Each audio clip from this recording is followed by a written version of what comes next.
Hi, Kristy Easley. Thanks for being here today. Thank you, Amy. I wanted to just talk to you today about your career as a life care planner. You've been a life care planner with IMS Legal Strategies for a while now. Mm-hmm.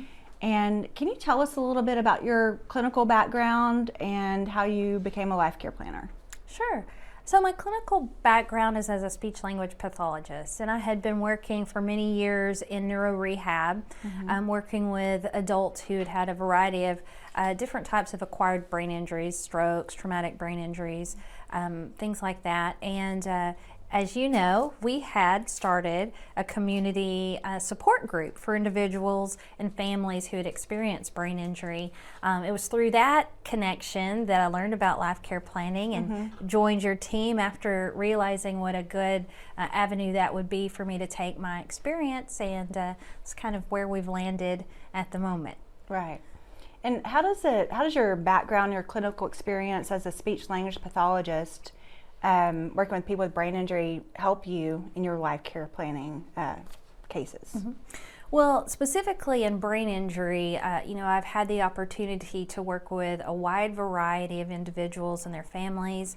I've been able to see all the various things that they've required both early on, and then through our support group, we've seen individuals, 10, 15 years after they've sustained their injury and develop some awareness of things that they required as an ongoing need. So I think that really informs some of the questions I ask to medical providers when I'm speaking to them, and some of the additional life care planning recommendations that I'm able to make to be sure that individuals receive a nice full picture of what all they can expect across their lifetime. But it also helps when I'm doing defense reviews, because as part of my role working in neurorehab, I had to learn and evaluate levels of care and help individuals have access to various levels of care. So that knowledge allows me to carefully review life care plans and the care that's offered to see how that fits the situation. And you also do life care plans and review life care plans for traumatic brain injuries that occur during birth, kind of birth injuries. How do you use your experience, your background, to look at the specific needs of the child and as they age? Well, children can sustain an acquired brain injury during delivery, and I've worked in pediatrics also. So through that work, and then transitioning into working with adults with brain injury, I've seen the full spectrum of needs over time. And with kiddos, there are so many needs that they will encounter across their lifetime, not just therapies, but ongoing specialty medical appointments, supportive care from attendants or nurses. There are so many different medical and therapeutic needs for kids to help them reach their full potential.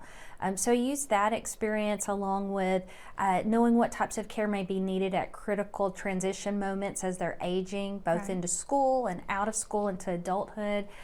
So having some experience with individuals who've gone through that process helps me to think about and ensure that we're including all of those things in life care plans. Right. And when you're reviewing life care plans, what kind of problems do you see in the way some people prepare their life care plans for children with brain injuries? Well, there are a variety of different things that I notice. Typically, the things that really stand out are in the provisions made for long-term care arrangements for the child. Sometimes the level of care might not really be appropriate or obvious at the time. We don't have enough medical information to support the placement. Other times you can make that determination. It just depends on the information that you have at the time. And so I think that's one of the mistakes that I see in the cases that I do for children, is whether or not they've established good evidence to support the level of care as more likely than not needed. And you bring up level of care. Can you just give a general overview of the different types of long-term care that someone with a severe brain injury might need? Well, someone with a severe brain injury is going to have a different picture in a life care plan when we're looking at long-term care. One option may be that that individual wants to stay in a residential home with their family or on their own with 24-hour attended and nursing care to provide the needs that they have they can't do on their own. Other times maybe they're at a level where assisted living might be appropriate. They have a little more independence, but they still need some supervision due to cognitive or physical deficits. There are also times when a specialized brain injury supported living program can be necessary. I see that especially when an individual has a lot of cognitive impairment and going to a specialized program where the staff have been adequately trained in brain injury and how to redirect and support those adults really comes into play. Some individuals will be appropriate for a skilled nursing facility as they age. So there are a lot of different levels of care. There are day adult programs that can help with families that may want to care for their individual at home but need help during the day.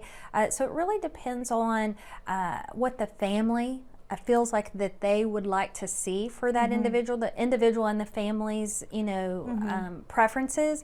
And then it's really looking at it from a realistic standpoint. Like that may be the choice that we have right now, but are there some other options? So sometimes we'll include 2 or 3 options for long-term living, looking at those different levels. And when you're looking at long-term care, I know it's, it really can be quite difficult when it's a 3-year-old and knowing what they're going to need 20 years from now. Right. But do you tend to project, if you're doing a life care plan, the worst case scenario, or do you project, and talking to the treaters, what's more likely than not? Right, we're always wanting to have evidence to support the idea of what's more likely than not necessary.